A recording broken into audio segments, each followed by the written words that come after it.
He says, nevertheless, the solid foundation of God stands, having this seal.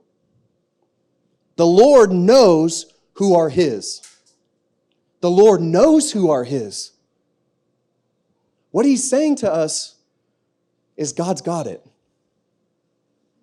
I know it's difficult because it's oftentimes that the person that we want to receive the Lord the most is the person closest to us, right? Close family member, close friend. And they just won't for some reason. And you feel like if you just did a little bit more, if you just went a little further, if you told them a little bit more, if you took the scriptures and just gave them a bunch of scriptures, that they would all of a sudden, like a light would come on and it would just happen for them. But again and again, you do it and it doesn't. And you do it and it doesn't. And you do it again and it doesn't. And you're like, Lord, what's going on here? What's happening? What's happening is we've taken it upon ourselves instead of allowing the Lord to do the work. Instead of allowing the Lord to go before us to prepare a heart. I like to garden. Does anybody here garden? Even a little garden? Yeah, okay. Have you ever noticed, maybe you guys can back me up on this.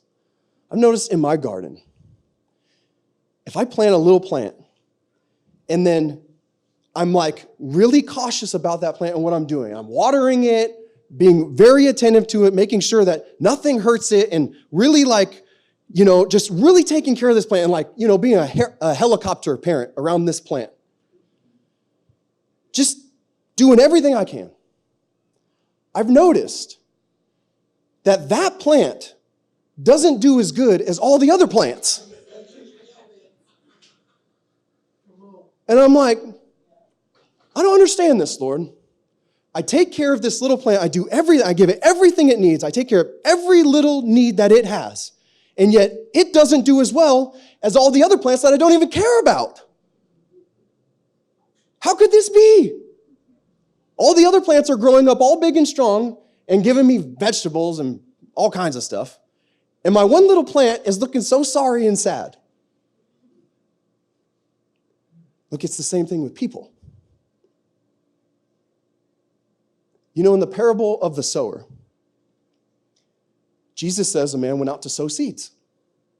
Some seeds fell on the path, and the birds came immediately, picked up those seeds, went off with them. Some fell on rocky soil, and though they sprung up quickly, they had no roots. So when the sun came out, it scorched them, they died. Then some were in shallow soil. And so the seed took, and the seed came up, but then the weeds came up with it and choked it out. And they didn't bear fruit. But then yet some fell on good soil. And they grew up strong, had good roots, and they bore fruit. Some 50, some 100-fold, lots of fruit. Lots and lots. Jesus said, hey, look, do you see the comparisons here? There were 3 places that didn't bear fruit. God still went out. God is the sower, right? God still went out to sow the seed. Though he knew some would fall along the path. Though he knew some would fall on the rocky ground. Though he knew some would fall on the shallow soil and be choked out. He still sowed seeds. But it was only in one place that those seeds actually bore fruit. You see, God is doing this work. He knows who's going to receive him and who's not. But he still goes out to sow the seeds. What we have to do in our own lives is understand that God is in control of this. He says that many are called, but few are chosen. What? Many are called, but few are chosen. What is he saying? How could that be true? He's saying, I'm not willing that any should perish. I desire that all would come to repentance, every single person. But he says, but few are chosen. So does that mean God can choose and we choose? How could that happen at the same time? Look, you got to understand who God is. God is infinite. God is sovereign over all. Do you think he doesn't understand for one moment the people who are his? God knows who are his. Remember, we've been talking about this even from the very beginning, before the beginning. God knows who are his. And so he's saying, hey, look, I'm in control of this. I'm the one doing this work. I understand who's going to receive me and who's not. Do I still go out and sow seeds? Yeah. Should you? Yeah, you should. Should you sow a seed and then stomp all over it? No, that's probably not going to work. But oftentimes that's what we could do, unwittingly. We just want so bad that we're sitting around that plant, just protecting it, helicopter parenting this little plant so much that it never has a chance to get strong on its own. We can protect it so much that we can protect it even from God. You have to allow God to do the work in a person's life. And though it's hard to see people fall on their face, though it's hard to see people fail, that's what God desires sometimes. I know it's not what we desire. For our kids, for our brothers and sisters, for our parents, for the people closest to us, we don't desire this. It's so hard to see that happening when you know the truth and you've given them the truth, but they just can't see it. Yet you just have to allow God to do the work. Only God can change a person's heart. Nobody else can. I can't. You can't. Nobody can. So the best thing for us to do as people is step back and allow God to get in there and do the work. It's a difficult thing, but you have to. Because if you're guarding that plant, God can't get in there to do the work that he wants to do, to grow up a person strong in him, to allow them to bear fruit in him, because you've been protecting them the whole time.